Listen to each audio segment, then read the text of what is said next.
إن الحمد لله نحمده ونستعينه ونستغفره ونعوذ بالله من شرور أنفسنا ومن سيئات أعمالنا من يهده الله فلا مضل له ومن يضلل فلا هادي له وأشهد أن لا إله إلا الله وحده لا شريك له وأشهد أن محمدا عبده ورسوله يا أيها الناس اتقوا ربكم الذي خلقكم من نفس واحدة وخلق منها زوجها وبث منهما رجالا كثيرا ونساء واتقوا الله الذي تساءلون به والأرحام إن الله كان عليكم رقيبا يا أيها الذين آمنوا اتقوا الله حق تقاته ولا تموتن إلا وأنتم مسلمون يا أيها الذين آمنوا اتقوا الله وقولوا قولا سديدا يصلح لكم أعمالكم ويغفر لكم ذنوبكم ومن يطع الله ورسوله فقد فاز فوزا عظيما أما بعد فإن أصدق الحديث كتاب الله وخير الهدي هدي محمد صلى الله عليه وسلم وشر الأمور محدثاتها وكل محدثة بدعة وكل بدعة ضلالة وكل ضلالة في النار أيها الناس اتقوا الله فإن التقوى ملاك الحسنات واعلموا أن الله عز وجل أمركم بالتقوى ورسولنا صلى الله عليه وسلم كان يوصي أصحابه بالتقوى والتقوى وصية للأولين والآخرين সম্মানিত মুসলিয়ান ইকরাম, আমি আমার নিজেকে এবং আপনাদেরকে আল্লাহ তাকওয়া অবলম্বন করার অনুরোধ জানাচ্ছি। যেই তাকওয়া অবলম্বন করলে আমরা আল্লাহর জান্নাত পেয়ে ধন্য হতে পারবো। তাকওয়ার কারণেই আল্লাহ তাআলা আমাদেরকে জান্নাত দিবেন। তাকওয়াতে যদি ত্রুটি থাকে আল্লাহ তাআলা আমাদেরকে জান্নাত দিবেন না, যতক্ষণ পর্যন্ত না তা থেকে মুক্ত হওয়া যায়। এই জন্য তাকওয়া বিরোধী একটি জিনিস হচ্ছে মানুষের মধ্যে হিংসা ও বিদ্বেষ। তাকওয়া বিরোধী, কারণ এটা শার। আমরা যখন বলি যে আমরা নিজেদের শুরুর আনফুসিনা যখন বলি যে নিজের আত্মা যে আমাদের শার আছে, নিজেদের আত্মার ভিতরে যে শার আছে, ক্ষতিকর জিনিস আছে, এগুলি থেকে আমরা আল্লাহর কাছে আশ্রয় চাই। এর অর্থ হচ্ছে মানুষের আত্মার ভিতরে কিছু স্বর ঢুকিয়ে দেয়া আছে। মানুষ খারাপ অনেক কিছুই করতে চায়, তার মধ্যে একটি বড় খারাপ হলো হিংসা বিদ্বেষ। হিংসা বিদ্বেষ এমন একটি জিনিস যেটা মানুষের মনে হয় যেন তাদের অন্তরে গ্রথিত আছে। ইল্লা মাশা আল্লাহ, অনেক আল্লাহর বিশেষ বান্দারা ছাড়া কেউ এটা থেকে মুক্ত হতে পারে না। বিশেষ বান্দারা এর থেকে মুক্ত থাকে। নবীরা হিংসা থেকে মুক্ত থাকে, সিদ্দিকরা হিংসা থেকে মুক্ত থাকে, শহীদরা হিংসা থেকে মুক্ত থাকে, নেককারদের মধ্যে ভালো যারা তারা হিংসা থেকে মুক্ত থাকে। আর যারা নিকৃষ্ট মানুষ তাদের মধ্যে হিংসা বাসা বেঁধে থাকে। যেন হিংসার ব্যাপারে আমাদের জানতে হবে হিংসা কাকে বলে। হিংসা হচ্ছে অন্যের মধ্যে, কোনো মানুষের মধ্যে একটা ভালো কিছু আছে, সেটা হতে পারে সম্পদ, সেটা হতে পারে তার স্ত্রী, হইতে পারে তার কোনো লেখাপড়া, অর্থাৎ দিনও হইতে পারে দুনিয়া হইতে পারে। এই দুইটা জিনিস যে ব্যক্তি নাশ করতে চাইবে যে ওর এটা কেন, এইটা তার কেন হলো, তার এত সুন্দর কাজ কেন হলো ইত্যাদি ইত্যাদি, যে ব্যক্তি মনের ভিতরে এটা পোষণ করে আছে সেই ব্যক্তি হিংসা করছে। এটা নাম হলো হিংসা।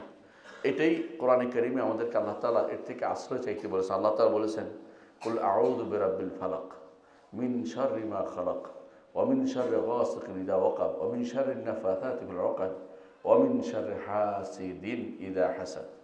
আল্লাহ তাআলা বলছেন, কুল আউযু বিরাব্বিল ফালাক, হে নবী আপনি বলে দিন আউযু বিরাব্বিল ফালাক, যে রব যিনি ফালাকের রব। ফালাক অর্থ যে আলো ভেদ করে যেটা আসে না ফালাক, সকালবেলা যে আলো আসে সেটা ফালাক।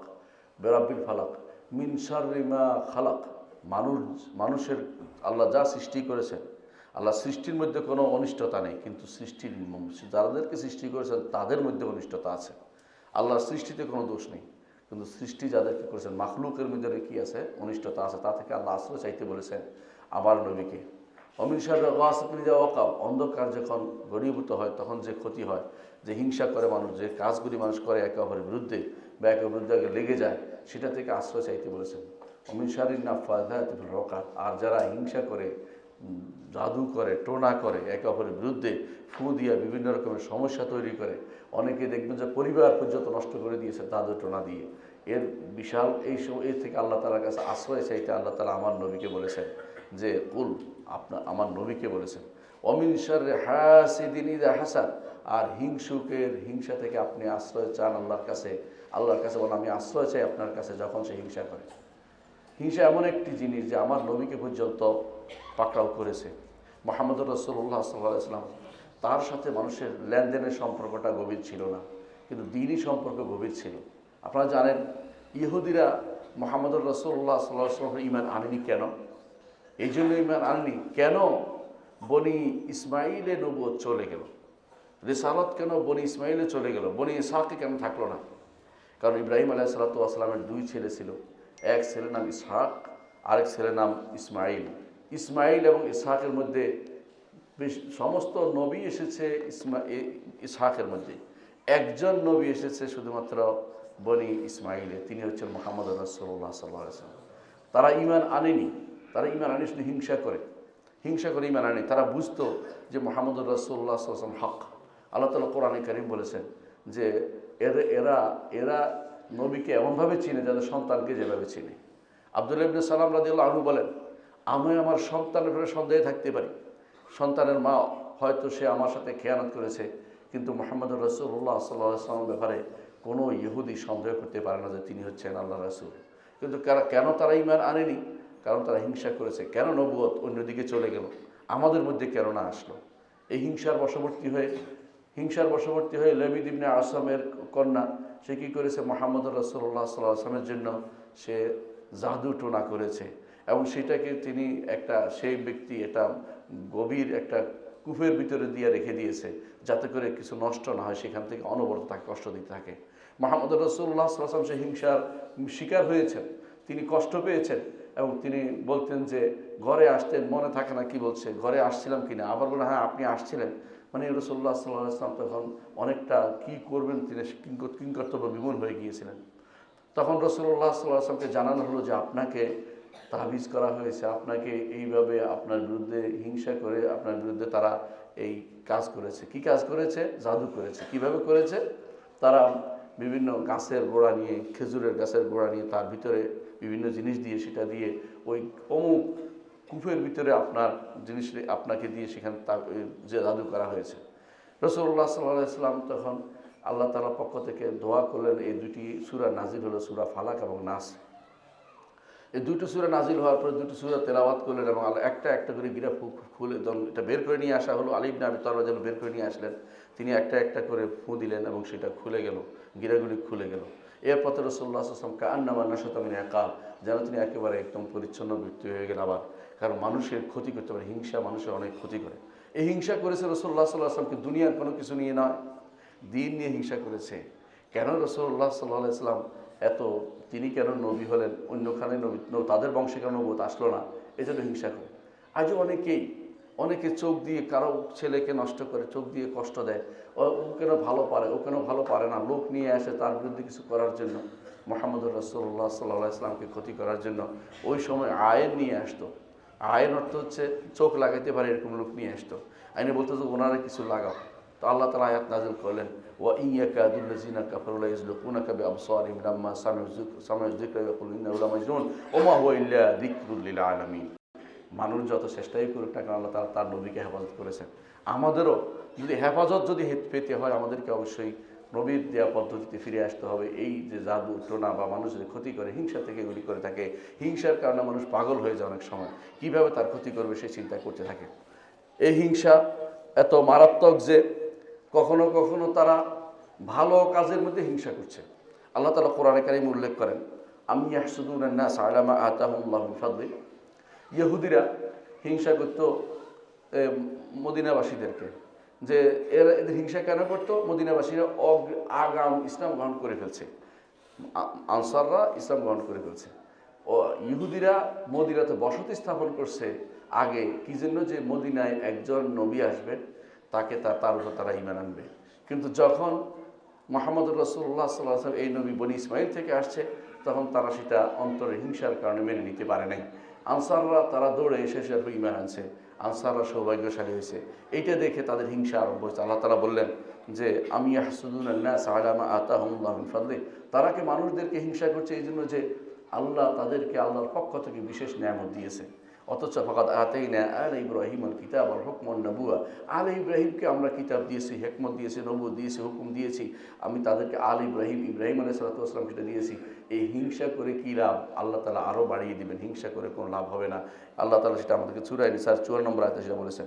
কোরআনে কারীম আল্লাহ তাআলা আরও বলেছেন, ইহুদিরা হিংসা করে বলতো, ওয়াদ্দা কাসীরুম মিন আহলিল কিতাব লাউ ইউরুদ্দুনাকুম বা'দা ঈমানিকুম কুফফারান হাসাদাম মিন ইনদি আনফুসিহিম মিন বা'দি মা তাবাyyana লাহুমুল হক ফা'ফু ওয়াসফাহু হাত্তা ইয়াতি আল্লাহু বিআমরিহি ইন্নাল্লাহা আলা কুল্লি শাইইন কাদির। সূরা বাকারার 109 নম্বর আয়াতে আল্লাহ তাআলা বলছেন, আহলে কিতাবরা, ইহুদি নাসারা হিংসা করে যে যদি এদেরকে ঈমানের পরে কীভাবে কাফের বানানো যায়, এই চিন্তায় তারা বিভোর থাকতো।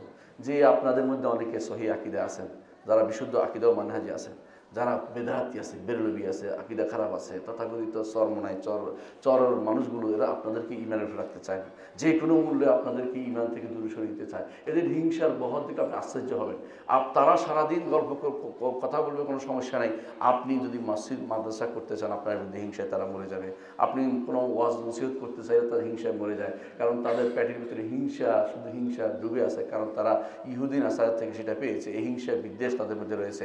কোরআন এবং সুন্নাহর বাণীকে তারা বন্ধ করে দিতে চায়। তাদের মুখ থেকে তাদের উদ্দেশ্য এমন যে তারা যেভাবে পূর্ববর্তী লোকেরা বলতো, তারা কি বলতো যে সকালবেলা ঈমান আনো, বিকালবেলা বেরিয়ে যাও।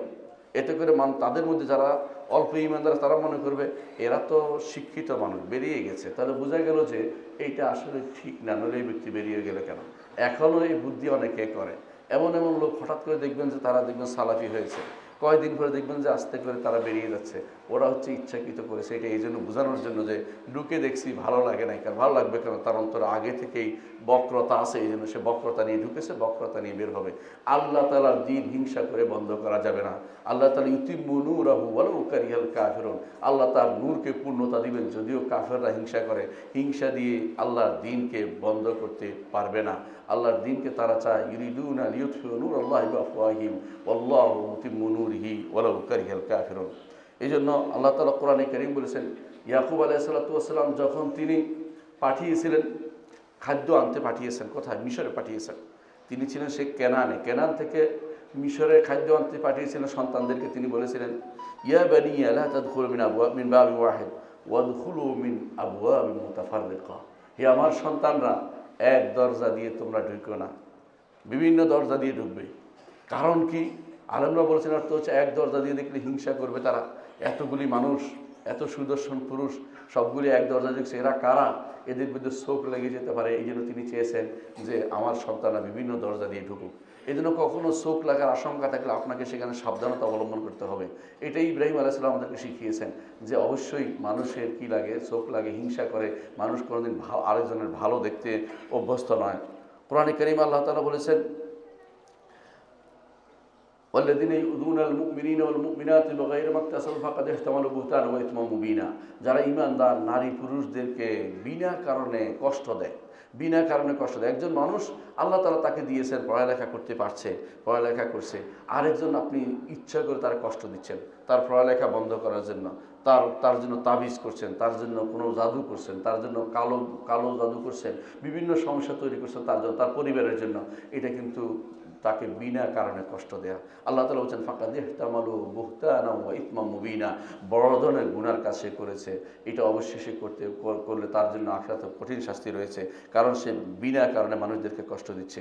এই জন্য আমাদের জানতে হবে যে এই যে এই হিংসাটা, এটা আমাদের পূর্ববর্তী উম্মতের মধ্যেও ছিল, আমাদের নবীর সময় হয়েছিল, আজও আছে, ভবিষ্যতে থাকবে। এর থেকে খুব কম মানুষই নিরাপদ থাকতে পারে, কারণ এই মানুষের ভিতরে এই হিংসার বিদ্বেষটা তারা অন্তরের ভিতরে ডুবে আছে। ইল্লা মান রাহিমাল্লাহ, আল্লাহ যাদেরকে বিশেষ রহমত করেছেন তারা ব্যতীত এ থেকে কেউ মুক্ত হতে পারে না। আবু হুরায়রা রাদিয়াল্লাহু আনহু বলেছেন, নবী সাল্লাল্লাহু আলাইহি ওয়াসাল্লাম বলেছেন, ইয়াকুমুল হাসাদ, সাবধান তোমরা হিংসা থেকে বেঁচে থাকো। ফা ইন্নাল হাসাদা ইয়াকুল হাসানাত, কারণ হিংসা মানুষের ন্যাককে নষ্ট করে দেয়, ন্যাককে পুড়িয়ে দেয়। ন্যাক কাজ বলতে কিছু থাকে না, ধীরে ধীরে সব শেষ করে দেয়। কামা তাকুলুন নারুল হাতাবা, যেমনি করে আগুন লাকড়িকে পুড়িয়ে নিঃশেষ করে ছাই করে দেয়, হিংসার কারণে মানুষের তেমনিভাবে ঈমানও নষ্ট হয়ে যায়। এই জন্য অন্য বর্ণনা আছে আল রসাবা, অথবা ঘাসকে যেভাবে পুড়িয়ে দেয়, এলাকার পর এলাকা আগুন যেভাবে পুড়িয়ে দেয়, হিংসা মানুষ বা মানুষের অন্তরকে পুড়িয়ে দেয়, মানুষের কর্মকে পুড়িয়ে দেয়, মানুষের চিন্তা চেতনাকে নষ্ট করে দেয়। হিংসার কারণে মানুষ তখন হিংসার কারণে বুদ্ধির পাতার লোভ পায়, যা ইচ্ছা তাই করতে পাগল হয়ে যায়। এর অর্থ হচ্ছে হিংসা মানুষকে এত ক্ষতি করে। হিংসা অনেক সময় ভালো ন্যাক কাজের প্রতি যেমন হয়, তেমন দুনিয়ার সম্পদের প্রতিও হিংসা হয়। অনেক কিন্তু এর কেন পয়সাওয়ালা হলো, ওর কেন সন্তান 10টা হলো, ওর কেন এটা হলো, ওর কেন এটা হলো, আমার কেন হলো না, অথবা আমার হলো ওর কেন হবে, ওর গাছে কেন বড় মাছ ধরলো, বড় ফল ধরলো, আমার পুকুরে কেন মাছ হলো না, ওর পুকুরে এত মাছ কেন। এই জাতীয় হিংসা করে এক একজন হিংসাতে জ্বলে পুড়ে সারখার হয়ে যাচ্ছে। নিজের আগুনে নিজে জ্বলে হিংসার কাজ হচ্ছে, সেটাই আমরা দেখতে পাই। আজও অনেকেই দেখবেন হক কথা বলার কারণে হিংসা করছে। তিনি কেন বললো, আমার ওস্তাদ কেন বললো না, আমি কেন বলতে পারলাম না। এই হিংসায় অনেকে ডুবে যাচ্ছে। অনেকে হক কথা অনেক সারা জীবন বলেনি, যখন কোনো আলেমে বলেছে তখন তার হিংসা আরম্ভ হয়েছে। উনি কেন এত করে সুন্দর করে বলতে পারলো, আমি কেন বলতে পারলাম না। এটাও একটা হিংসা। কারণ এটার হিংসা হচ্ছে, এটা তার খুশি হওয়ার কথা ছিল যে একজন মানুষের দ্বারা আল্লাহ দাওয়াতের ব্যবস্থা করেছেন, দ্বীনের কাজ করতে ব্যবস্থা করেছেন, কিন্তু সেটা না করে দলীয় টেন্ডেন্সিতে যারা দ্বীন পালন করে তাদের অধিকাংশের কাজে হচ্ছে এটা হিংসা বিদ্বেষে অন্তরটা তাদের পরিপূর্ণ। কারণ আমার লোকে বললো না, উনি কেন বলতে যাবে, উনি কেন বলবে, আমার লোকেরা কি ভুল করেছে। এরকম হিংসা বিদ্বেষের দুনিয়া ভর্তি হয়ে আছে এখন। রাসূলুল্লাহ সাল্লাল্লাহু আলাইহি ওয়াসাল্লাম সাবধান করেছেন যে হিংসা তোমাদের হাসানাতকে নষ্ট করে দেয়, যত নেক কাজকে নষ্ট করে দেয় হিংসা। আবু হুরায়রা রাদিয়াল্লাহু আনহু থেকে বর্ণিত, তিনি বলেন রাসূলুল্লাহ সাল্লাল্লাহু আলাইহি ওয়াসাল্লাম বলেছেন, ইয়াকুম ওয়াদ-দান্না, সাবধান তোমরা ধারণার পিছনে দৌড়াবে না। ফা ইন্নাল যান্না আকযাবুল হাদিস, কারণ ধারণা করা হচ্ছে মিথ্যাকে প্রমোট করা হয়। ধারণা করে কথা বলা হচ্ছে মিথ্যাকে প্রমোট করা।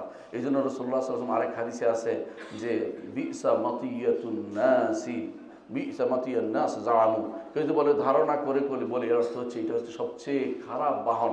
এই বাহনে যে ব্যক্তি চড়েছে সেই ব্যক্তি আর কোনোদিন ভালো থাকতে পারবে না। মানুষের ব্যাপারে সুধারণা করার শরীয়তে নির্দেশনা দেওয়া হয়েছে। যতক্ষণ পর্যন্ত না স্পষ্ট কোনো প্রমাণ নিয়ে আসছে ততক্ষণ পর্যন্ত সুধারণার ভিতরে থাকতে হয়। রাসূলুল্লাহ সাল্লাল্লাহু আলাইহি ওয়াসাল্লাম আরো বলেছে, ওয়ালা তাহাসসাসু, ন্যাক নিয়তেই কারো পিছে লেগে না, তাহাসসুস বলে এটাকে।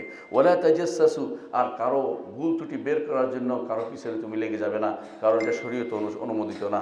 তারপর বলছে ওয়ালা তানাফাসু, আর তোমরা পরস্পর প্রতিযোগিতায় লিপ্ত হয়ে না। প্রতিযোগিতা করবে শুধুমাত্র আখিরাতের কাজে। আল্লাহ তাআলা বলছেন ওয়াফি যালিকা ফালইয়াতানাফাসিল মুতানাফিসুন। আপনি যখন জানছেন ওই ভাই 10 রাকাত নফল সালাত পড়তে পারে রাতের ব্যাপারে, আপনি চেষ্টা করবেন একটু বেশি পড়তে বা আরও সুন্দর করে পড়তে। আপনি কখনো তার সাথে হিংসা করে তার কেমনে না পড়তে পারে সেটা বন্ধ করে দিবেন না। আপনি তার সাথে এই প্রতিযোগিতায় লিপ্ত হবেন যে এই তানাফুস করবেন, আখিরাতের কর্মের মধ্যে আপনি প্রতিযোগিতা করবেন, কিন্তু দুনিয়ার কাজের মধ্যে প্রতিযোগিতা করবেন না। সে কোনো একটা বাড়ি বানিয়েছে, আমি 10টা বাড়ি বানাবো, তার সাথে প্রতিযোগিতায় লিপ্ত হবো, এইটাও রাসূলুল্লাহ সাল্লাল্লাহু আলাইহি ওয়াসাল্লাম নিষেধ করেছেন। ওয়ালা তানাফাসু, এই জাতীয় প্রতিযোগিতায় তোমরা লিপ্ত হবে না। ওয়ালা তাহাসাদু, এরপর বলছেন রাসূল, আর তোমরা হিংসা বিদ্বেষ করবে না। হিংসা বিদ্বেষ মানুষের অন্তরকে নষ্ট করে দেয়, মানুষের আমলকে নষ্ট করে দেয় এবং মানুষের কর্মকেও তার ধ্বংস করে দেয়। ওয়ালা তাবাগাদু, আর তোমরা বিদ্বেষ পোষণ করবে না। ওয়ালা তাদাবারু, এবং কারোর সাথে পিছন দেখাবে না, অর্থাৎ তাকে পিছনে দিই, তার সাথে কোনো কথা বলবো না, তার সাথে আর সম্পর্ক রাখবো না, এই কাজ করবে না। ওয়াকুনু ইবাদাল্লাহ ইখওয়ানা কামা আমারাকুম, আল্লাহ যেভাবে তোমাদেরকে নির্দেশ দিয়েছেন সেভাবে তোমরা আল্লাহর বান্দা হয়ে থাকবে। আল্লাহ তাআলা কোরআনে কারীমে এটা বলেছেন, কুনু ইন্নামাল মুমিনুনা ইখওয়া ফাআসলিহু বাইনা আখওয়াইকুম, ঈমানদাররা ভাই, সেই হিসেবে ভাই হিসেবে থাকতে বলেছেন। রাসূলুল্লাহ সাল্লাল্লাহু আলাইহি ওয়াসাল্লাম আরও বলেছেন, আল মুসলিমু আখুল মুসলিম, একজন মুসলিম আরেক মুসলিমের ভাই। লা ইয়াজলিমুহু, সে তাকে জুলুম করে না। ওয়ালা ইয়াখজুলুহু, সে তাকে শত্রুর সামনে রেখে চলে যায় না। ওয়ালা ইয়াহকিরুহু, সে তাকে হাকির মনে করে না, অধম মনে করে, নিজেকে উত্তম মনে করবে না। সে তাকে হাকির মনে করবে, সে মনে করবে না এ তো কিছুই না, বা তাকে অপমান করবে না কথায় কথায়।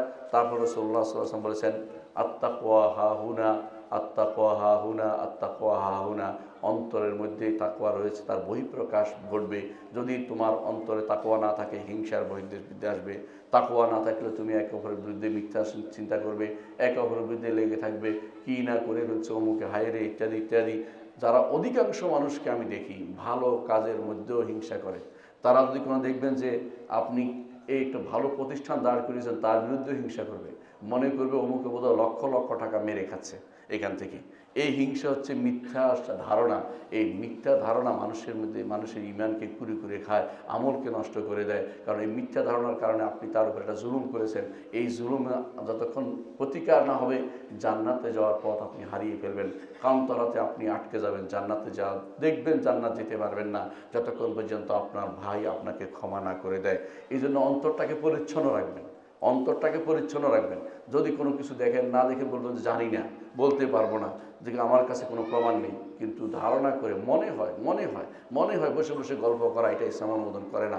আমরা বেশিরভাগ সময় চা দোকানে বসে দুনিয়ার সবাই যে সব কিছু করে বসছেন, মিথ্যা ধারণা করে অনেক কিছু বলে বসছেন, এগুলি সবই হচ্ছে অনেকের হিংসা থেকে আসে, যে আমি অমুক কেন এটা হলো, এটা কেন করতে পারলো, হিংসার মধ্যে লেগে থাকে অনেকেই। রাসূলুল্লাহ সাল্লাল্লাহু আলাইহি ওয়াসাল্লাম বলেছেন, অন্তর যদি পরিচ্ছন্ন হতো এটা আসতো না। এই জন্য তিনি বলছেন তাকওয়া হাহুনা, তাকওয়াদার যদি হতে হয় অন্তরটাকে পরিচ্ছন্ন আপনাকে করতেই হবে। তারপর রাসূলুল্লাহ সাল্লাল্লাহু আলাইহি ওয়াসাল্লাম বলেছেন, একই হাদিসের বিভিন্ন শব্দ আমি উল্লেখ করছি। তারপর রাসূল বলেছেন, বিহাসবি ইমরিইন মিনাশ শাররি আন ইয়াহকিরা আখাহুল মুসলিম, একজন মানুষের জন্য খারাপ হওয়ার জন্য, নিজেকে ক্ষতিগ্রস্ত করার জন্য এটাই যথেষ্ট, তার ভাইকে হাকির মনে করা, তুচ্ছ মনে করা। একজন আরেকজনকে তুচ্ছ মনে করা, এটা ইমানদারের কাজ হতে পারে না। ইমানদার জানে না কে জান্নাতে আগে যাবে। আপনি যাকে আজ তুচ্ছ মনে করছেন, এমনও হতে পারে সে হয়তো জান্নাতে আপনার আগে চলে গেছে। এমনও হতে পারে আপনার কাছে তুচ্ছ, আকাশে যিনি আছেন, আসমানের উপরে যিনি আছেন, আরশের উপরে যিনি আছেন, তার কাছে সে তুচ্ছ নয়, অত্যন্ত সম্মানিত। এই জন্য নিজের কোনো কিছু দিয়ে কখনো কাউকে, নিজের কোনো কারণে কাউকে তুচ্ছ মনে করবেন না। হতে পারে আপনার কাছে সে অসম্মানিত, কিন্তু তার আল্লাহর কাছে হয়তো সম্মানিত। হ্যাঁ, দুনিয়ার শরিয়া বিরোধী হলে তাকে তুচ্ছ জ্ঞান করবেন। শরিয়া বিরোধী কি আল্লাহ শরীয়তের বিরুদ্ধে প্রকাশ্যে পাপাচারে নেমেছে, তাকে তখন ভালো করার কোনো সুযোগ নেই। কারণ যে ব্যক্তি সব প্রকাশ্য পাপাচারে লিপ্ত হয়, তাকে সম্মান করা ইসলামী শরীয়তে নিষিদ্ধ। কিন্তু এর বাইরে আপনি কোনো মানুষকে বিনা কারণে তুচ্ছ জ্ঞান করে তার বিরুদ্ধে লেগে যাবেন, এটা ইসলাম অনুমোদন করে না। মুহাম্মদুর রাসূলুল্লাহ সাল্লাল্লাহু আলাইহি ওয়াসাল্লাম বলেছেন, কুল্লুল মুসলিমি আলাল মুসলিমি হারাম, প্রতিটি মুসলিমের অপর মুসলিমের জন্য হারাম। কী হিসাবে হারাম? দামুহু, তার রক্ত প্রবাহিত করতে পারবে না। ওয়াইরদুহু, তার সম্মান নষ্ট করতে পারবে না। ওয়া মালুহু, তার সম্পদ নষ্ট করতে পারবে না। এই তিন জিনিস আপনি গ্যারান্টি দেন, এই তিন জিনিসের নিজের প্রতি গ্যারান্টি নেন, আপনি মুত্তাকি হতে পারবেন যে একজন মুসলিমের সম্পদ নষ্ট করব না, তার রক্তাক্ত করব না, এবং তার বিরুদ্ধে নামবো না, তার সম্মান মর্যাদাহানি করব না। এটা যদি আপনি গ্যারান্টি দিতে পারেন, তাকওয়া আপনার আসবেই আসবে, নিজেকে পরিচ্ছন্ন রাখতে পারবেন। আমরা হাদিসে শুনবো সেটা ইনশাআল্লাহ। রাসূলুল্লাহ সাল্লাল্লাহু আলাইহি ওয়াসাল্লাম এরপর বলেছেন, ইন্নাল্লাহা লা ইয়ানজুরু ইলা আজসাদিকুম, আল্লাহ তোমাদের শরীরের দিকে তাকান না, শরীরের দিকে তাকান না, অর্থাৎ জিসিমের দিকে তাকান না, কে কত সুন্দর, কে কত মোটা, ওইটা তাকাবেন না। ওয়ালা ইলা সুওয়ারিকুম, কত চেহারা কত ভালো, এটার দিকে তাকাবেন না। ওয়ালাকিন ইয়ানজুরু ইলা কুলুবিকুম ওয়া আমালিকুম, আল্লাহ তোমাদের অন্তরের দিকে তাকাবেন এবং আমলের দিকে তাকাবেন। অন্তরটা যদি পরিচ্ছন্ন করতে পারেন, তাহলে আপনার আল্লাহ তাআলা আপনার উপর খুশি হবেন। আরেক বর্ণনায় একই হাদিসে আসছে, রাসূলুল্লাহ সাল্লাল্লাহু আলাইহি ওয়াসাল্লাম বলেছেন, লা তাহাসাদু, তোমরা হিংসা বিদ্বেষে লিপ্ত হইও না। ওয়ালা তাবাগাদু, বিদ্বেষে যেও না। ওয়ালা তাজাসসু, এবং তোমরা গোয়েন্দাগিরি করো না। ওয়ালা তাহাসসু, ন্যাক নিয়ত কারো পিছনে লেগে যেও না। ওয়ালা তানাজাসু, একে অপরের উপরে বেচা কেনার সময় দালালি করতে যেও না। ওয়া কুনু ইবাদাল্লাহি ইখওয়ানা, আল্লাহর বান্দারা ভাই ভাই হিসেবে থাকো। অপর বর্ণনায় এসেছে, লা তাকাতাউ, তোমরা একে অপরকে কথা তার থেকে সম্পর্ক চ্যুত করিও না। ওয়ালা তাজাবারু, এবং তাকে পিছন দেখিও না, অর্থাৎ তার সাথে আর কোনোদিন দেখা হবে না, কথা হবে না, এরকম মনে করিও না। ওয়ালা তাবাগাদু, তার সাথে হিংসা বিদ্বেষ করো না। ওয়ালা তাহাসাদু, এবং কোনো বিদ্বেষে লিপ্ত হইও না। ওয়া কুনু ইবাদাল্লাহি ইখওয়ানা, আল্লাহর বান্দারা তোমরা ভাই ভাই হিসেবে থাকো। আরেক বর্ণনায় এসেছে, লা তুহাজিরু, তাদেরকে তোমরা পরিত্যাগ করো না, হিজরত করো না, পরিত্যাগ করো না। ওয়ালা ইয়াবে বা'দুকুম আলা বা'দ, একে অপরের উপরে বেচা কিনা করো না, যে সে কোনো 10 টাকা বলছে আমি 12 টাকা দিয়ে কিনে নিলাম, তো এই 10 টাকা মূলামূলির সময় যাইয়া, মাছ বিক্রি বা বিভিন্ন বিক্রির সময় অনেকে যাইয়া, কেউ গরিব মানুষ সে 10 টাকা বলছে, আপনি যাই বলেন যে 12 টাকা দিয়ে আমি নিয়ে নিলাম, এটা হচ্ছে নিষিদ্ধ। কারণ এটা হচ্ছে নিষিদ্ধ বিক্রি, কারণ এর মাধ্যমে গরিবের মনে কষ্ট দেওয়ার, হিংসা বিদ্বেষ হয়, নিজের অহংকার ছড়ানো, যে আমার পয়সা আছে এটা দেখানো, এটা ইসলাম অনুমোদন করে না। এগুলো সবগুলি বর্ণনা আসছে, ইমাম মুসলিম তার সহিতে উল্লেখ করেছেন। আমি একটা হাদিসের বর্ণনাগুলো উল্লেখ করলাম, এবং বুখারী এগুলো বর্ণনা করেছেন। অর্থ হচ্ছে মুসলিম দুনিয়াতে থাকবে সেলিমুস সদর, অন্তরটা থাকবে তার অত্যন্ত নিরাপদ থাকবে, মুক্ত থাকবে, হিংসা বিদ্বেষটা মুক্ত থাকবে, ভালো কাজে সহযোগিতা করবে। ভালো কাজে সহযোগিতা করবে। একজন মানুষ একটা কিছু করছে, তাকে এটাতে সহযোগিতা কীভাবে করা যায় সেটা করা দরকার। এটা না করে কিভাবে বন্ধ করা যায় এই কাজটা, কীভাবে ভালো কাজের মধ্যে বাগড়া সৃষ্টি করা যায়, এটা যে ব্যক্তি করবে সে ব্যক্তির অন্তর পরিচ্ছন্ন নয়। সে ব্যক্তি যতই হুজুর হোক না কেন, যতই সালাফি দাবি করুক না কেন, সে ব্যক্তি পরিচ্ছন্ন নয়। বাগড়া সৃষ্টি করা শরীয়তের মতন করে না। আপনার নিজের অন্তরটাকে হিংসামুক্ত করা আপনার জন্য জরুরি। আনাস ইবনে মালিক রাদিয়াল্লাহু আনহু বলেন, নবী সাল্লাল্লাহু আলাইহি ওয়াসাল্লাম বলেছেন, লা তাবাগাদু, বিদ্বেষ পোষণ করো না, ওয়ালা তাহাসাদু, হিংসা করো না, ওয়ালা তাদাবারু, এবং তোমরা একে অপরকে এপর সাথে তোমরা তার সাথে আর সম্পর্ক পরিত্যাগ করো না, ওয়ালা তাকাতারু, এবং তোমাদের সম্পর্ক কাটাপ করে দিও না, ওয়াকুনু ইবাদাল্লাহি ইখওয়ানা, আল্লাহর বান্দারা ভাই ভাই হিসেবে থাকো। ওয়ালা ইয়াহিলু লিমুসলিমিন আন ইয়াহজুরা আখাহু ফাওকা সালাতিন, কোনো মুসলিমের জন্য বৈধতা নেই তার ভাইকে 3 দিনের বেশি তাকে কথা বলা থেকে দূরে থাকবে। হ্যাঁ, কোনো কথা তার নাই, এটা আলাদা কথা। ইচ্ছাকৃত কেউ যেন তার ভাই থেকে, মুসলিম ভাই থেকে 3 দিনের বেশি কথা না বলে না থাকে। এবং অন্য হাদিসে আসলে রাসূলুল্লাহ সাল্লাল্লাহু আলাইহি ওয়াসাল্লাম বলেছেন, তাদের মধ্যে উত্তম হচ্ছে ওই ব্যক্তি যে ব্যক্তি সবার আগে কথা বলে। তাদের মধ্যে উত্তম ওই ব্যক্তি যদি কথা বলে, অর্থাৎ সম্পর্ক যদি খারাপ হয়, কথা বলে সেটাকে যদি আপনি সম্পর্ক স্বাভাবিক করতে পারেন, সেটা খুবই গুরুত্বপূর্ণ। আবু হুরায়রা রাদিয়াল্লাহু আনহু বর্ণিত আরেক হাদিসে রাসূলুল্লাহ সাল্লাল্লাহু আলাইহি ওয়াসাল্লাম বলেছেন, তুফতাহু আবওয়াবুল জান্নাতি ইয়াউমুল ইসনাইন ওয়া ইয়াউমুল খামিস, সোমবার এবং বৃহস্পতিবার জান্নাতের দরজাগুলো খোলা হয়। ওয়া ইউগফারু লিকুল্লি আবদিন, প্রতিটি মানুষের জন্য ক্ষমা করে দেওয়া হয়, মুসলিম যদি হয়, ঈমানদার, লা ইউশরিকু বিল্লাহি শাইআন, যে ব্যক্তি আল্লাহর সাথে শরীক করে নাই, অর্থাৎ ঈমানদার শিরিক করে নাই, ঈমানের উপর ছিল, তাওহীদের উপর আছে, আল্লাহ তাআলা তাকে ক্ষমা করে দেন প্রতি সোমবার এবং বৃহস্পতিবার। আল্লাহ তাআলার ক্ষমার প্রতি সপ্তাহে একবার যেমন আছে, প্রতি বছরে একবার আল্লাহ তাআলার ক্ষমার জায়গা আছে। প্রতি বছরে আমরা সবাই বলি লাইলাতুন নিসফে মিন শাবান, যেটা সামনে আসছে, সেই রাতে আল্লাহ ক্ষমা করে দেন। কাজ করতে বলেন না, কিন্তু ক্ষমা করে দেন। সোমবার এবং বৃহস্পতিবার আল্লাহ ক্ষমা করে দেন। এজন্য কাজ করতে আমরা আলাদা কোনো কাজ করি না। সোমবার এবং বৃহস্পতিবার ক্ষমা করে দেন। তবে কাকে ক্ষমা করেন না, আল্লাহ তাআলা হাদিস দেখেন, রাসূলুল্লাহ সাল্লাল্লাহু আলাইহি ওয়াসাল্লাম বলেছেন যে ইল্লা রাজুলান, তবে ওই ব্যক্তিকে ক্ষমা করেন না ঈমানদার হওয়ার পরেও, কানাত বাইনাহু ওয়া বাইনা আখিহি শাহনা, তার এবং তার ভাইয়ের মধ্যে যে হিংসা বিদ্বেষ পোষণ করে আছে, ওয়ায়ুকালু, তখন বলা হয়, আনজুরু হাদাইন, এই দুজনকে অপেক্ষা করতে দাও, এই দুজনকে ছাড় দাও, ছেড়ে দাও, এখনও ক্ষমা করার সময় তাদের হয় নাই। হাত্তা ইয়াস্তালেহা, এই দুজন যেন মীমাংসায় চলে আসে, এই দুজন যেন তার পরস্পর মধ্যে মীমাংসা, ততক্ষণ পর্যন্ত তাকে ক্ষমা করে দেওয়া হয় না। আনজুরু হাদাইন হাত্তা ইয়াস্তালেহা, দুইবার বলেছেন রাসূলুল্লাহ সাল্লাল্লাহু আলাইহি ওয়াসাল্লাম, এটা বলছেন যে আল্লাহ তাআলার পক্ষ থেকে বলা হয় এই দুজনকে ক্ষমা করা হচ্ছে না, অপেক্ষা করা যতক্ষণ পর্যন্ত সেই ব্যক্তি পরিপূর্ণভাবে নিজেকে মুক্ত না করছে হিংসা এবং বিদ্বেষ থেকে। হিংসা এবং বিদ্বেষের কারণে অনেক সময় ভালো প্রতিষ্ঠানও নষ্ট হয়ে যায়। হিংসা বিদ্বেষের কারণে অনেক সময় ভালো মানুষও ধ্বংস হয়ে যায়। হিংসা বিদ্বেষ যতক্ষণ পর্যন্ত আপনার মন থেকে না যাবে, আল্লাহ তাআলার ক্ষমাও আপনি পাবেন না। কারণ এই যে ব্যক্তি মুশরিক এবং মুশাহিদ, দুই ব্যক্তিকে আল্লাহ তাআলা ক্ষমা করেন না। মুশরিক তাতে ক্ষমা করবেন না, আর মুশাহিদ যে ব্যক্তি হিংসা বিদ্বেষে আছে তাকে দেরি করে ক্ষমা করবেন।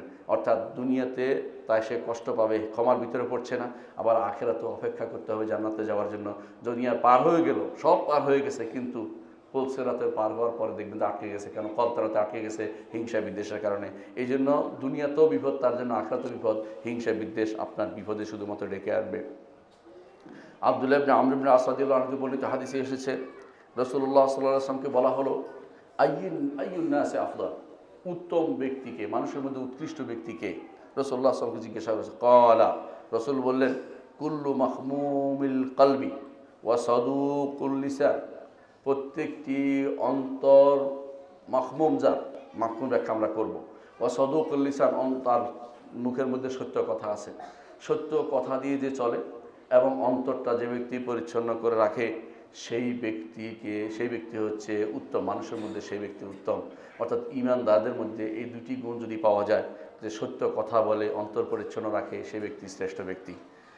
সাহাবায়ে কেরাম বলেন, ইয়া রাসূলুল্লাহ, সত্য কথা বলে বুঝলাম, অন্তর পরিচ্ছন্ন এটা কিভাবে হতে পারে?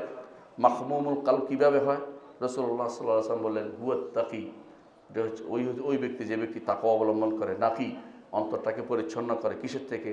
যাতে কোনো গুনাহ রাখতে চেষ্টা করে না, ওয়ালা বাগি, এবং কারোর বিরুদ্ধে বিদ্রোহী হয় না, ওয়ালা গিল্লিন, বিদ্বেষ পোষণ করে না, ওয়ালা হাসাদ, হিংসা তার অন্তর থেকে দূর রাখতে পেরেছে। এইটা যদি করতে পারে আল্লাহ তাআলা, আল্লাহর কাছে সেই ব্যক্তি সম্মানিত ব্যক্তি হবেন। মুহাম্মদ রাসূলুল্লাহ সাল্লাল্লাহু আলাইহি ওয়াসাল্লাম বলছেন, মানুষের মধ্যে সেই ব্যক্তি বেশি উত্তম। ইমাম ইবনে মাজাহ হাদিসটি বর্ণনা করেছেন, শাইখুল আলবানী হাদিসটিকে সহিহ বলেছেন। অন্য হাদিসে রাসূলুল্লাহ সাল্লাল্লাহু আলাইহি ওয়াসাল্লাম বলেছেন, লা ইয়াজতামিআনি ফি কলবি আবদিন, দুটি জিনিস কোনো ইমানদার বান্দার অন্তরে একসাথে হইতে পারে না।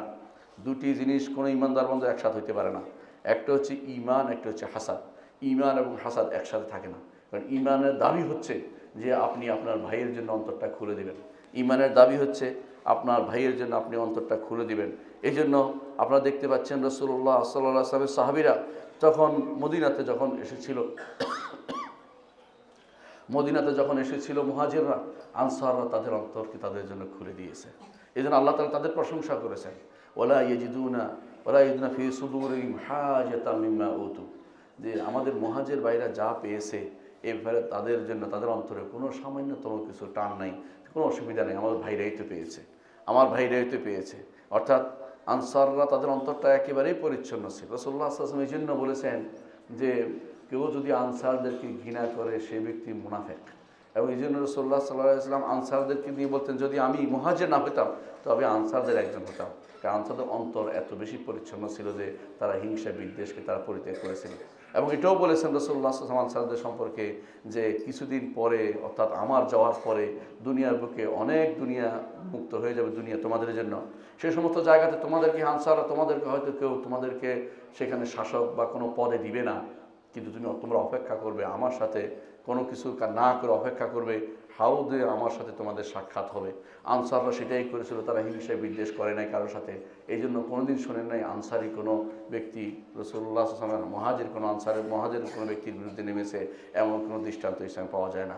একবার রাসূলুল্লাহ সাল্লাল্লাহু আলাইহি ওয়াসাল্লাম হুনাইনের যুদ্ধে যখন অনেক সম্পদ পেলেন, অনেক সম্পদ পাওয়ার পর তিনি মুসলিম মক্কাবাসীকে বেশি বেশি করে বিভিন্ন উট, বিভিন্ন ছাগল দিতে আরম্ভ করলেন।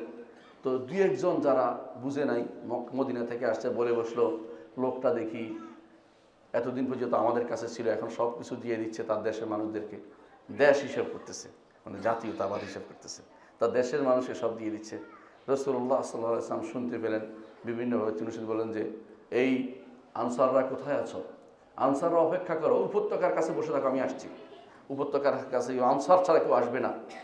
আনসাররা যখন সেখানে গেল, রাসূলুল্লাহ সাল্লাল্লাহু আলাইহি ওয়াসাল্লাম বললেন, আনসার, তোমরা বলতে পারো যে যখন কেউ আপনাকে সহযোগিতা করেনি, আমরা সহযোগিতার জন্য এগিয়ে এসেছি। আপনাকে কেউ জায়গা দেয়নি, আমরা জায়গা দিয়েছি। আপনাকে কোনো ভালো ব্যবহার দেখানি, করেছি, আপনার সাথে যুদ্ধ করেছি, ইত্যাদি সবই বলতে পারো। আমিও বলতে পারি, আল্লাহ তাআলা আমার মাধ্যমে তোমাদেরকে হেদায়েতের পথ দেখিয়েছে। আনসাররা বলে, আল্লাহ রাসূল আমান, আল্লাহ রাসূল যা বলছেন সেটাই সত্য, এটা দয়া দেখানোর জায়গা তারাই করতে পারে, আমরা এটা কোনোদিন চিন্তাও করিনি ইয়া রাসূলুল্লাহ। তিনি তখন বললেন যে, তোমরা কি চাও না মক্কাবাসীরা ওট, ঘোড়া আর ছাগল নিয়ে চলে যাক, আর তোমরা নিবে মুহাম্মদ রাসূলুল্লাহ সাল্লাল্লাহু আলাইহি ওয়াসাল্লামকে? আনসাররা বলে, আমরা কিছুই চাই না, আমরা শুধু মুহাম্মদ রাসূলুল্লাহ সাল্লাল্লাহু আলাইহি ওয়াসাল্লামকে চাই। এটাই ছিল রাসূলুল্লাহ সাল্লাল্লাহু আলাইহি ওয়াসাল্লাম কীভাবে এই তথাকথিত ঘৃণ্য জাতীয়তাবাদ থেকে বের হয়ে তথাকথিত ঘৃণ্য চিন্তা চেতনা যে ইমানদারের মধ্যে ভাগ করে ফেলবে বিভিন্ন রকম নতুন নতুন তথ্য দিয়ে, ওই দল দিয়ে। ইসলাম এটা কোনো অনুমোদন করে না। ইসলামে একটা জিনিসকে অনুমোদন করে, সেটা হচ্ছে মুসলিম কিনা। মুসলিম হলে থাকতে হবে। শক্তিশালী ব্যক্তি যদি হয়, সমস্ত কোনো কিছু তার জন্য থাকে না। আজ দেখেন সিরিয়ার বুকে এক ব্যক্তি আপনাদেরকে দেখিয়ে দিয়েছে যে ও সমস্ত ডেমোক্রেটিক নাম দিয়ে যা যা চলতেছে এগুলিকে তারা একবার দমন করতে সক্ষম হয়েছে। এবং কিছুই লাগে না, শুধু একটাই কথা যে এগুলি কিছুই না, আমরা এক দেশের মানুষ, ভাগ ভাগ করে তোমরা কিছু করবে, সেটা হতে পারে না, সম্পূর্ণরূপে আলাদা, শেষ হয়ে গেছে এটা। কারণ এটা হচ্ছে ব্যক্তিত্ব। এরা কী করে, কাফেররা আমাদের ভিতরে পকেট তৈরি করে রাখে যাতে করে আমরা কোনো ঐক্য করতে না পারি। এটা তাদের শয়তানি ছাড়া কিছুই না।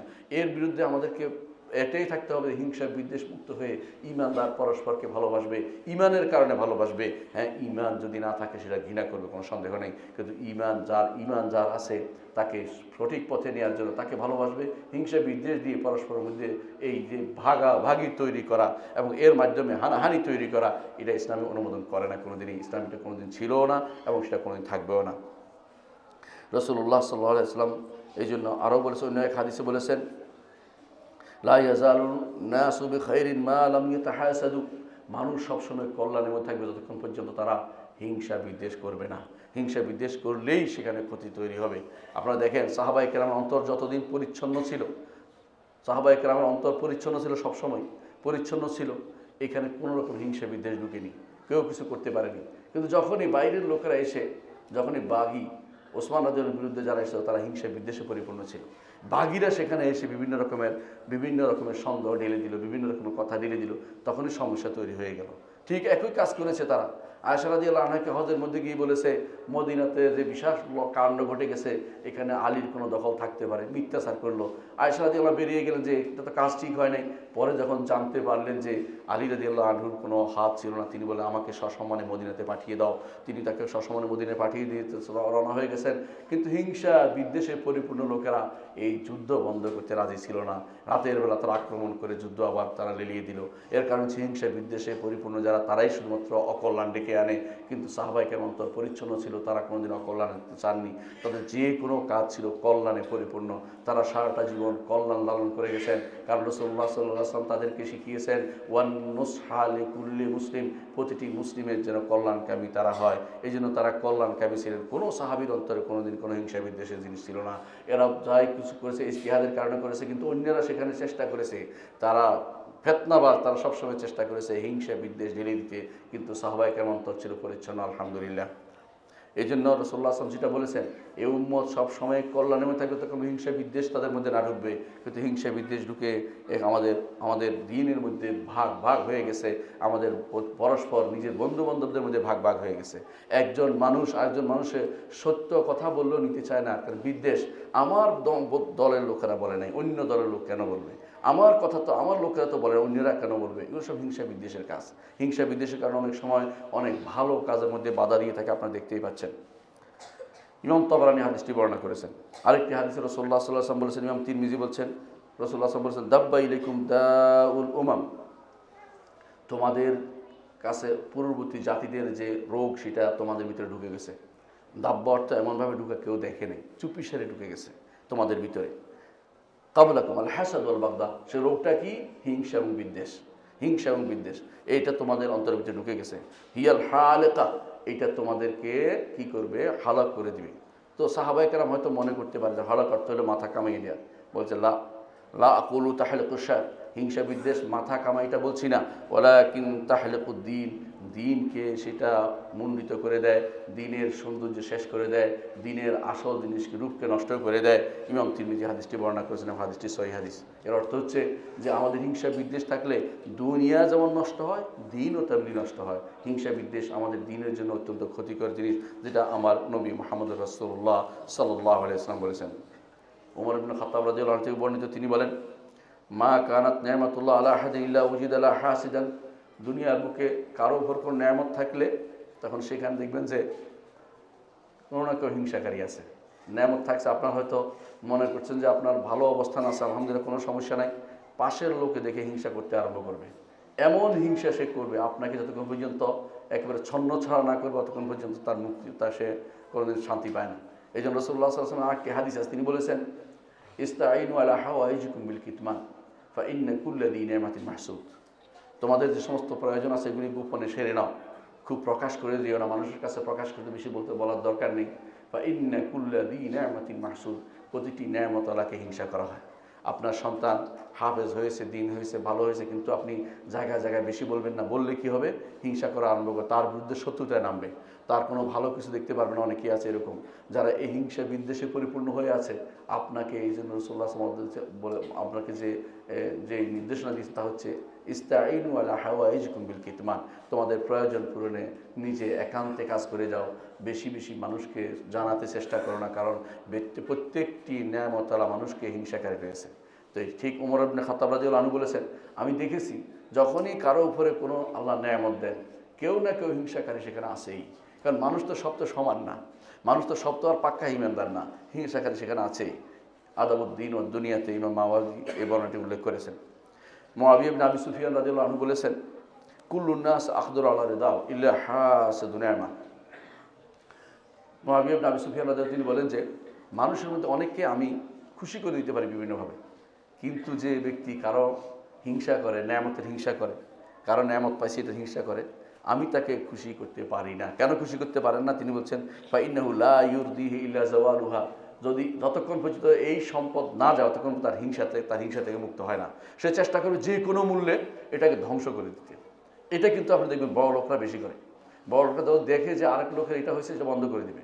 বড় লোক যদি দেখে যে পাশের লোকের এটা কেন, এটা আমার কাছে বিক্রি করে দাও, জোর করে উঠে নিয়ে তার থেকে নিয়ে নিবে। এটা ইতিহাস সৃষ্ট।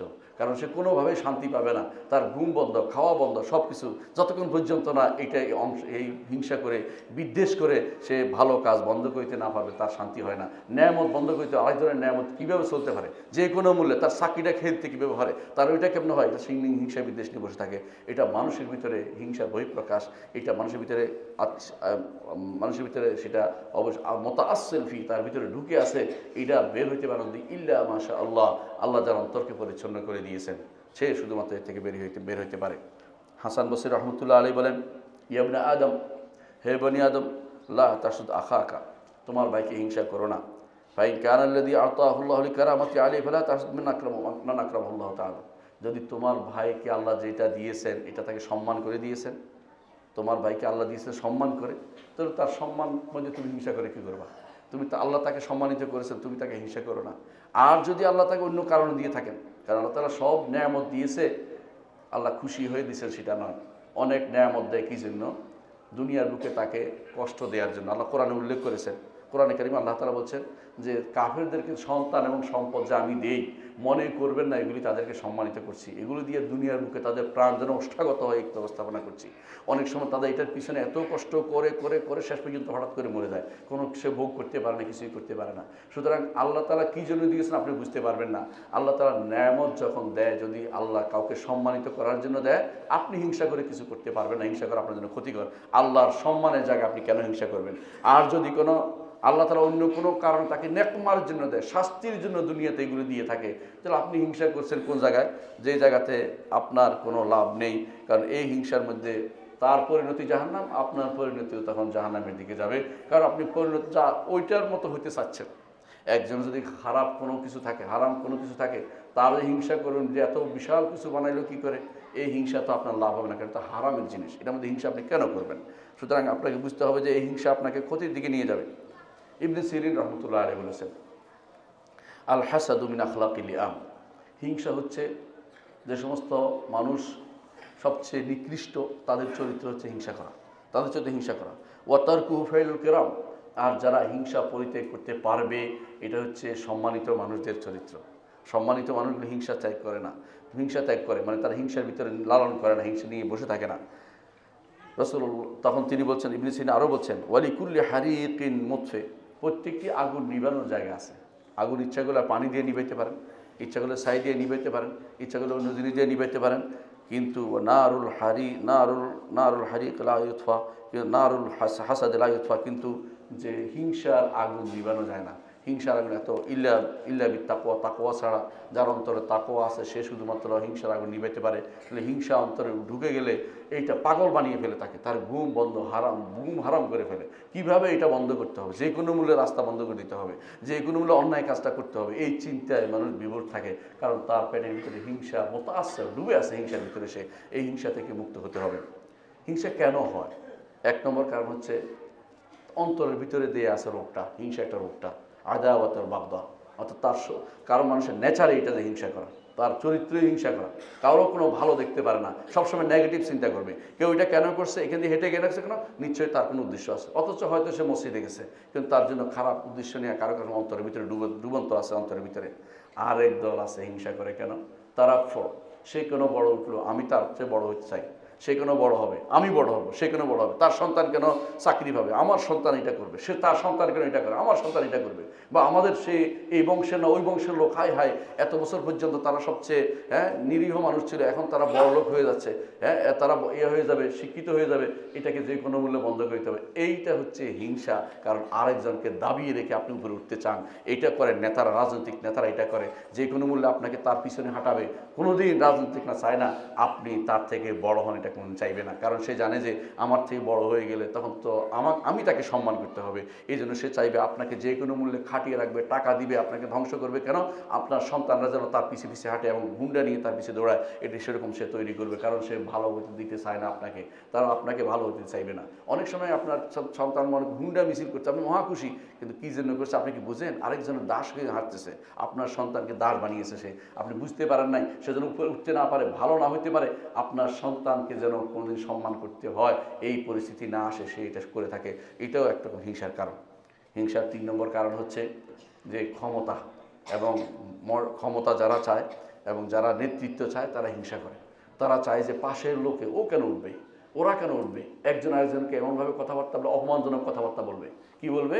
অমুক তো রাজমিস্ত্রির ছেলে, অমুক তো অমুকখানের ছেলে।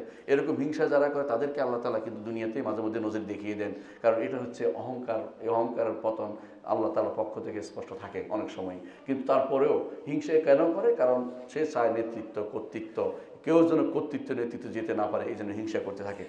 হিংসার আরেকটা কারণ হচ্ছে অন্তরটাই তার অপরিচ্ছন্ন, খবিস অন্তর। এই জন্য শুধু হিংসা বিদ্বেষে লেগে থাকে, আরেকজনের বিরুদ্ধে সবসময় লেগে থাকে।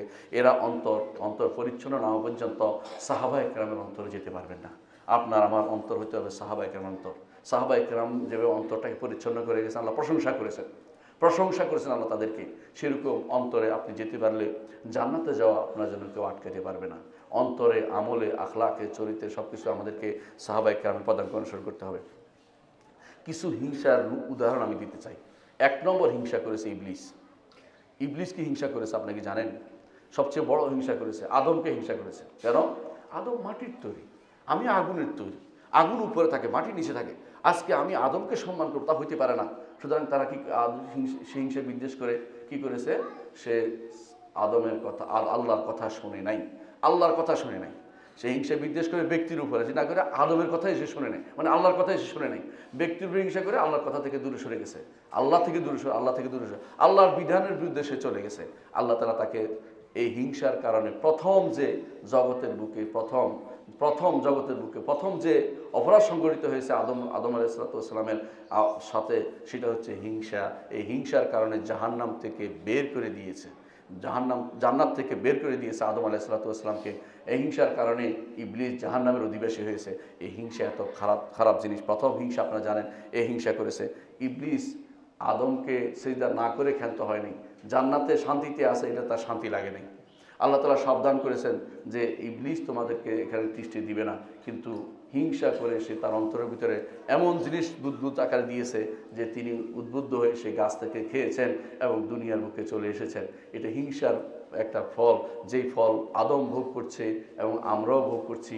কারণ এই হিংসার খারাপ দিকটা ভোগ করবে ইবলিস, জাহান্নামে সে যাবে, কারণ আল্লাহর নির্দেশকে সে প্রতিপালন করেনি। দ্বিতীয় হিংসা আমরা দেখতে পাই কাবিল এবং হাবিলের মধ্যে। কাবিল এবং হাবিলের হিংসা বড় মারাত্মক ছিল। কাবিল কি করেছে? কাবিল বলছে যে তোমার কোরবানি কেন কবুল হলো, আমার কোরবানি কেন কবুল হলো না? আমি অন্য ঘটনা যাব না, যেটুকু কোরআনে আসছে সেটাই বলছি। সুতরাং আমি তোমাকে হত্যা করবো। কেন? হিংসা করে তোমার কোরবানি কবুল হলো কেন? অথচ সে বলতে পারতো যে আমি কেন, আমার নিশ্চয়ই আল্লাহ, আমার কোনো ত্রুটি আছে, আমি আল্লাহর কাছে তওবা করি, ফিরে আসি। এটা না করে সে কেন তো তারটা কবুল হয়েছে এটা ধ্বংস করতে চেয়েছে। এবং দুনিয়াতে এমন মানুষও আছে, নিজের নাই এটা কোনো সমস্যা নেই, আরেকজন আছে ওইটা ধ্বংস করতে চাইবে। নিজের নাই এটা চেষ্টা করে ভালো করার দরকার, এটা না করে আরেকজন আছে কেন, ভালো কেন হচ্ছে, ভালোটা তার সহ্য হচ্ছে না, এরকম কাজ আপনি দেখতে পারেন হিংসা বিদ্বেষে পরিপূর্ণ হয়ে আছে। তৃতীয় আরেকটা নজির আমরা দেখাতে পারি, ইউসুফ আলাইহিস সালাম, তার ভাইরা তাকে হিংসা করে তাকে কি করেছে বলে তার বিক্রি করে দিয়েছে। প্রথমে কূপে নিক্ষেপ করেছে, তারপরে তুলে আনি বিক্রি করে দিয়েছে। তাতে মহা খুশি তারা যে এখন আমরা সবচেয়ে ভালো হয়ে গেছে, বাস শেষ। কিন্তু আল্লাহ তাআলা তাকে এই হিংসা থেকে মুক্ত করে তাকে সবচেয়ে সম্মানের আসনে বসিয়েছেন এবং শেষ পর্যন্ত তারা তাকে সম্মান করতে বাধ্য হয়েছে। কিন্তু আপনি হিংসা করে দেখেন, নবীর সন্তানরা পর্যন্ত হিংসা করেছে, কারণ তারা মনে করেছে যে এইভাবে আমরা ভালো হয়ে যাব। নিয়ত, ন্যাক নিয়ত শয়তান তাকে অন্তরের ভিতরে ঢুকেছে। এটা তো ভালো জিনিস, আর তোমাদের মধ্যে একটা মনোমালিন্য আছে, এই শেষ হয়ে গেলে আমরা সব ভালো হয়ে যাবো। না, এটা নয়। আপনি দেখবেন আল্লাহর বিধানকে আপনি লঙ্ঘন করছেন কিনা, আল্লাহর শরীয়তের বিরুদ্ধে চলছেন কিনা, এগুলো সবই কিন্তু হিংসার প্রতিফলন হয়েছে। তখন আল্লাহ তাআলা এর বিপরীতে, যেহেতু আল্লাহর উপরে ইন্নাহু মাইয়াত্তাকিউ ইয়াসবির, তিনি তাকওয়া অবলম্বন করেছেন, কে? আমাদের নবী ইউসুফ আলাইহিস সালাম সবর করেছেন, আল্লাহ তাকে সর্বোচ্চ আসনে বসিয়েছেন। শুধু হিংসা করেই কেউ কারো ক্ষতি করতে পারবে সবসময় তা কিন্তু না, মাঝে মধ্যে ক্ষতি করতে পারে না, করলেও পরিণতি ইনশাআল্লাহ মুত্তাকিদের জন্য শুধুমাত্র থাকে। চতুর্থ হিংসা আমরা দেখতে পাই অধিকাংশ মানুষই চোখ লাগায়। এখনও দেখবেন অনেকেই চোখ লাগায় হিংসা করতেছে। অনেকে হয়তো গাছে কোমড়া ধরেছে, একজনের চোখ লাগাই দিল, কোমড়াগুলি পচে গেল, এরকম কাজও হয়। রাসূলুল্লাহ সাল্লাল্লাহু আলাইহি ওয়াসাল্লাম বলেছেন যে আল আইনু হাক্কুন, আল আইনু হাক্কুন, আল আইনু হাক্কুন, তিনবার তিনি বলেছেন যে চোখ লাগানো হক। অনেকে পড়তে পারে দেখে আরেকজন হিংসা করে, অনেকজন কোরআন আয়াত বলতে ফিরে আরেকজন হিংসা করে, কিন্তু এটা মারাত্মক জিনিস। অনেকে দেখবেন আমাদের শেখ সুবাইতি হাফেজাহুল্লাহ, তিনি অনেক দিন মসজিদ নবীতে খুতবা দিতে পারেন নাই, কারণ তার গলার স্বর ছিল অত্যন্ত সুন্দর, গলার স্বর, বলার ভঙ্গিমা অত্যন্ত সুন্দর। কে জানে তাকে চোখ লাগিয়েছে, তার গলা বন্ধ হয়ে গেছে, কথা বলতে পারে না, এরকম অবস্থা তৈরি হয়। এখনও তাই হয়, এখনও তাই হয়। অনেকেই দেখবেন যে ভালো ছেলেকে হিংসা করতেছে। হিংসা বিদ্বেষ খুবই খারাপ জিনিস। এই জন্য বেশি বেশি করে আল্লাহর কাছে আশ্রয় চাইতে হবে। আল্লাহ যেন মানুষদেরকে আমাদের হিংসুকের হিংসা থেকে আমাদেরকে বাঁচিয়ে দেয়। এই জন্য রাসূলুল্লাহ সাল্লাল্লাহু আলাইহি ওয়াসাল্লাম আমাদেরকে জানিয়েছেন সকাল বিকাল পড়তে, কি পড়তে বলেছেন? ফালাক এবং ক্লাস। ফালাক এবং ক্লাস হিংসা বিদ্বেষ থেকে বাঁচার জন্য বড় একটা অস্ত্র। কারণ আপনি যখন বলেন আউযু বিরাব্বিন নাস, আউযু বিরাব্বিল ফালাক, অর্থাৎ আপনি আল্লাহর কাছে আশ্রয় নিয়েছেন, দুনিয়ার কারো কাছে না। আর যে আল্লাহর কাছে আশ্রয় নেয় সে সবচেয়ে বড় আশ্রয় নিয়েছে, আর কোনো আশ্রয় তার দরকার হবে না। এই জন্য ইমানদার সকাল বিকাল আল্লাহর কাছে আশ্রয় নেবে। যখন কোরআন পড়বে তখন আউযু বিল্লাহি মিনাশ শাইতানির রাজিম বলবে। যখন যে দুই ধরনের শত্রু তার আছে, একটা হলো মানুষ শত্রুটা, শয়তান ইবলিস শত্রু। দুই শত্রু থেকে আপনি আশ্রয় নিতে হবে। মিনাল জিন্নাতি ওয়ান নাস, মানুষ শত্রু থেকে আল্লাহর কাছে আশ্রয় নিতে হবে, এবং জিন শত্রু থেকেও আল্লাহর কাছে আশ্রয় নিতে হবে। যে ব্যক্তি এই কাজটা করতে পেরেছে সকাল বিকাল এটা করবে, আল্লাহর কাছে ইস্তিআযা করবে, আউযু বিল্লাহি মিনাশ শাইতানির রাজিম বলবে, যে শয়তান রাজিম থেকে আশ্রয় নেবে, এবং মিনাল জিন্নাতি ওয়ান নাস আশ্রয় নেবে, আল্লাহ তাকে অবশ্যই এই বিপদগুলি থেকে উদ্ধার করবেন। দুনিয়ার মুখে এই বড় ফিতনা হচ্ছে হিংসা ও বিদ্বেষে লেগে থাকা। এ থেকে বাঁচার জন্য একান্তভাবে আল্লাহর আশ্রয়ে যান, আর আল্লাহর কাছে বেশি বেশি কায়মানকে দোয়া করেন। এবং যে ব্যক্তি হিংসা করছে তাকে আমরা অনুরোধ জানাবো, হিংসা বিদ্বেষ না করে আপনি আল্লাহর কাছে যান। আল্লাহ তাআলা, আল্লাহর কাছে আপনি যদি কোনো দোয়া করেন, আল্লাহর কাছে চান, আল্লাহ আপনাকে ইনশাআল্লাহ এ থেকে মুক্ত করবেন। আল্লাহ আপনাকে আরও বেশি দিতে পারেন, আপনি যাকে হিংসা করছেন তার থেকে বেশিও আপনাকে দিতে পারেন। আকুলু কওলি হাযা ওয়াস্তাগফিরুল্লাহ লি ওয়া লাকুম ওয়া লিসাইরিল মুসলিমিন ফাস্তাগফিরুহু ইন্নাহু হুয়াল গাফুরুর রাহিম। ইন্নাল হামদালিল্লাহ নাহমাদুহু ওয়া নাস্তাঈনুহু ওয়া নাস্তাগফিরুহু ওয়া নাউযু বিল্লাহি মিন শুরুরি আনফুসিনা ওয়া মিন সাইয়্যাতি আমালিনা। মান ইয়াহদিহিল্লাহু ফালা মুদিল্লা লাহু ওয়া মান ইউদ্লিল ফালা হাদিয়া লাহু। ওয়া আশহাদু আল লা ইলাহা ইল্লাল্লাহ ওয়াহদাহু লা শারীকা লাহু ওয়া আশহাদু আন্না মুহাম্মাদান আবদুহু ওয়া রাসূলুহু। সম্মানিত মুসলিয়ান ইকরাম, এমন একটি মাস এসেছে যেই মাসটি রমাদান মাসের আগের মাস। রমাদান মাসের আগের মাস। মুহাম্মদুর রাসূলুল্লাহ সাল্লাল্লাহু আলাইহি ওয়াসাল্লাম এই মাসে বেশি বেশি সওম পালন করতেন। তাকে বলা হলো আপনি বেশি বেশি কেন সওম পালন করেন? তিনি বলছেন মানুষ এই মাসে ইবাদত করতে ভুলে যায়, আমি চাই যেন এই মাসে ইবাদত করা হয়। এবং রাসূলুল্লাহ এই মাসে ইবাদত করতেন। তারা ইবনে কাইয়িম রাহমাতুল্লাহ আলাইহি বলেন, যাতে করে এই মাসে যেহেতু আমাদের আমলনামা, বছরিক আমলনামা আল্লাহর কাছে পেশ করা হয়, আমরা চাই আমাদের এই আমলনামায় যেন ভালো কিছু যেন থাকে। ইবনে কাইয়িম রাহমাতুল্লাহ উল্লেখ করেছেন। এই জন্য ঈমানদার চেষ্টা করবে সবসময় যে কোনো ভালো কাজে সময় দেওয়ার। এই মাসে ভালো ভালো কাজগুলি করবেন। মনে রাখবেন রমাদান মাসে আপনারা অনেক ভালো কাজ করবেন, আমি জানি। রমাদান মাসে বা ওই সময় হয়তো আসা সম্ভব হবে না, আগে বলে রাখছি এই জন্য। কিন্তু এর আগেই একটা জিনিস আছে, আত্তাখলিয়া ক্বাবলা তাহলিয়া। কোনো কিছু নিতে হলে আগে নিজে বর্জন করে নিতে হয়, অন্যায়গুলি ত্যাগ করতে হয় আগে থেকে। এই মাসে সবচেয়ে বেশি দরকার বেশি বেশি ইস্তেগফার দরকার। কেন? যদি ইস্তেগফার করে মন পরিচ্ছন্ন করতে পারেন, আগামী মাসে যা যা করবেন এই মাসে কাজ করলে আগামী মাসে সহায়ক হবে। কিন্তু আগামী মাসে আপনি প্রথমে শুরু করবেন করবো বলতে বলতে দেখবেন যে মাসটাই শেষ হয়ে গেছে, আপনি কাজটা করতে পারেন নাই। এই মাস থেকে শুরু করলে আগামী মাসে আপনি কাজটা সুন্দরভাবে করতে পারবেন। এখন থেকে আপনি প্ল্যান করতে হবে যে আমি আগামী মাসে সুন্দর করে করব, এবং এই মাসে আমি কিছু জিনিস করব। এই মাসে আপনার অন্তরটাকে পরিচ্ছন্ন করুন। কীভাবে? 1 নম্বর তওবা ইস্তেগফার দিন। তওবা ইস্তেগফার দিন, আপনাকে ক্ষমা করুন, আল্লাহ যেন ক্ষমা করে। কোরআন যারা পড়েন নাই এই মাসটাকে কোরআন পড়া শুরু করে দিন। এই জন্য সলবে সারেন এই মাসটাকে যে অর্থাৎ শাহরুল কোররা বলতেন, কারিরা এই মাসে বেশি বেশি পড়তো। কেন? আগামী মাসে যেন তার জন্য পড়া সহজ হয়ে যায়। আপনি প্রথম কোরআন পড়তে দেখবেন আটকে যাচ্ছেন 3-4 দিন পরে দেখবেন অনবরত পড়তে পারছেন। কারণ এই যদি রমজান মাস আসার পরে শুরু করেন, অনেক দিন চলে যাবে, আপনি শুরু করতে পারেন না। এদের এই মাসে একটু বেশি বেশি করে কোরআন পড়ার চেষ্টা করবেন। এই মাসে একটু দান সদকা করার চেষ্টা করবেন, যাতে করে আগামী মাসে আরও বেশি দিতে পারেন। এই মাসে আপনার আত্মীয় স্বজনের সাথে সম্পর্ক রক্ষা করবেন। এই মাসে আপনার পিতামাতার সাথে দেখা সাক্ষাৎ করবেন। এই মাসে আপনি এমন কিছু ভালো কাজ করবেন যাতে আগামী মাসে আপনার সেটা সহায়ক হয়। কারণ একটা ভালো কাজ আরেকটা ভালো কাজের দ্বার উন্মোচন করে। একটা ভালো কাজ করলে আল্লাহ আরেকটা ভালো কাজ করতে সহযোগিতা করে, আপনাকে সহযোগিতা করবেন। এই জন্য এই মাসে বেশ কিছু কাজ আমাদের করণীয় আছে। বর্জনীয় কাজের মধ্যে একটা হচ্ছে কোনোভাবেই বরাত নামক কোনো রাত পালন করবেন না, এবং ওই রাতে ওই দিন বন্ধ আছে এটাও চিন্তা করবেন না। ওই দিন স্বাভাবিক যেটা রাত্রি হিসেবে দিন হিসেবে মনে করবেন। সেই দিন আপনার কোনো কাজ নাই। যে ব্যক্তি এই জাতীয় বেদাত করে তা থেকে দূরে থাকবেন। বেদাতকারীকে প্রশ্রয় দিবেন না, বেদাতকারীকে কোনো সুযোগ দিবেন না, বেদাত করার কোনো কিছু শুনবেন না, কারণ এটা একটা বড় ধরনের বেদাতকার। এই মাসে এই বারাত পালন করার ইসলাম কোনো নীতি নাই। ইসলাম রাসূলুল্লাহ সাল্লাল্লাহু আলাইহি ওয়াসাল্লাম করেন নাই, সাহাবায়ে কেরাম করেন নাই, তাবিঈনরা করেন নাই, ইমামরা করেন নাই, আবু হানিফা রাহমাহুল্লাহ করেন নাই, মালিক করেন নাই, শাফিঈ করেন নাই, আহমেদ করেন নাই, বুখারী মুসলিম কেউ করে নাই। আপনি কেন এই বরাত পালন করবেন? বরাত নামে কোনো কিছু পালন করবেন না। পরে আপনি যদি কেউ প্রতি মাসে 12, 13, 11, 12, 13, 14, 15 রোজা রাখার অভ্যাস থাকে, সওম রাখার অভ্যাস থাকে, সেই ব্যক্তি এই মাসে স্বাভাবিক করে যাবেন। আর অন্য কোনো মাসে রাখেন নাই, নতুন করে এই মাসে রাখার দরকার নাই, কারণ এটা আপনি তৈলে বেদাতকে প্রমোট করা হয়। অনেক সময় অনেক ভালো কাজও বেদাতিদের কারণে মানুষদেরকে সাবধানে করতে হয়। সলফে সালেহীন জন্য যখন দেখতেন কোনো কাজ বেদাতিরা করছে, তখন তারা বলতেন এটা এই সময় করা যাবে না, কারণ বেদাতিরা এটা সিম্বল হয়ে গেছে। বেদাতের সিম্বল যেটা হয় এটাকে পরিত্যাগ করা, এটা ঈমানদারের লক্ষণ, এবং এটা সলফে সালেহীন নীতি ছিল। এটাকে আমাদের খেয়াল রাখতে হবে। এই জন্য এই মাসে যেটা করা যাবে না, এটা হচ্ছে নির্ধারণ করে শাবান মাসের 15 তারিখের রাতে, যে কাজটি আপনারা করার জন্য ব্যস্ত হয়ে পড়ছেন, এই কাজগুলি কোনোটাই 14 তারিখের রাতে এটা করা যাবে না। 15 তারিখের দিনে রোজা রাখার কোনো কিছু নেই। এই হাদিসগুলো কাজ করার হাদিসগুলো শুদ্ধ নয়।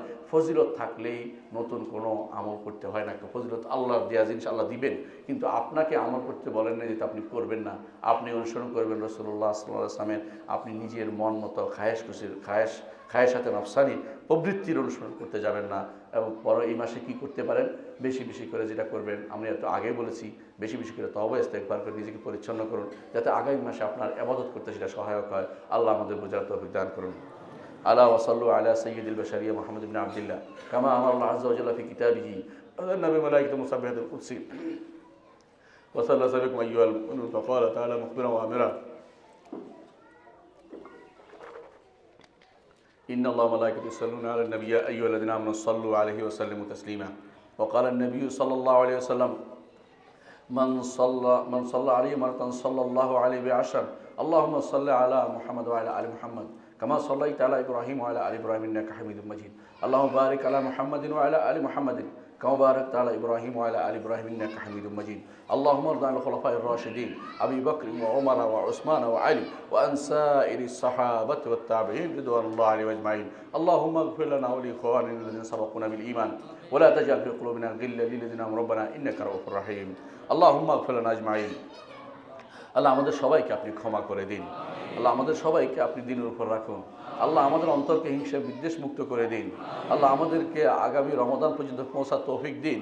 আল্লাহ আমাদের রমজানে আমল করার তৌফিক দিন। আল্লাহ আমাদের অন্তরটাকে পরিচ্ছন্ন করে দিন। আল্লাহ আমাদের মধ্যে যারা অসুস্থ সুস্থতা দান করুন। আল্লাহ যারা দিনের কাজে এগিয়ে আগাই যাওয়ার তৌফিক দান করুন।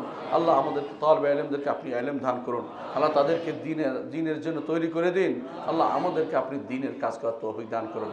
আল্লাহ আমাদের মধ্যে যারা হিংসা বিদ্বেষ নিয়ে আমাদের বিরুদ্ধে নেমেছে তাদেরকে হয় আপনি হিংসা বিদ্বেষ মুক্ত করে দিন, নাহলে আমাদের পথ থেকে সরিয়ে দিন। আল্লাহ আমাদেরকে আপনার দ্বীনের কাজ করার তৌফিক দান করুন। আমাদেরকে আপনি কবুল করুন। আল্লাহ আমাদের জীবনের সমস্ত আমল আপনি কবুল করুন। আল্লাহ আমাদের এই মসজিদকে যারা আবাদ করবে, মসজিদকে যারা দিবে দান করবে, আল্লাহ তাদেরকে আপনি কবুল করুন। আল্লাহ এই মসজিদকে যেন সালাফি মসজিদ হিসেবে আল্লাহ কবুল করে তৌফিক দান করুন। আল্লাহ দিনের কাজে দুনিয়ার দিনের কাজে আপনি এই মসজিদটাকে ব্যয় করার তৌফিক দান করুন। আল্লাহ এতে আপনি এর মধ্যে বরকত দিন। আল্লাহ যারা এখানে বিভিন্নভাবে সহযোগিতা করছে তাদের মধ্যে আপনি বরকত দিন, যারা করবে তাদেরকে আপনি বরকত দিন। আল্লাহ আমাদের এই মসজিদটি এলাকার জন্য মানার হুদা হেদায়েতের আলো হিসাবে আপনি তো কবুল করুন। আল্লাহ হেদায়েতের আলোকবর্তিকা হিসেবে কবুল করুন। আল্লাহুম্মা গফির ওয়ারহাম ওয়া আনতা খায়রুর রাহিমিন। ইবাদাল্লাহ রাহিমাকুমুল্লাহ। ইন্নাল্লাহা ইয়া'মুরু বিল আদলি ওয়াল ইহসান ওয়া ইতা'i যিল কুরবা ওয়া ইয়ানহা আনিল ফাহশাই ওয়াল মুনকারি ওয়াল বাগই ইয়া'iযুকুম লা'আল্লাকুম তাযাক্কারুন ওয়া লাযিকরুল্লাহি আকবার। আল্লাহু ইয়া'লামু মা তাসনাউন।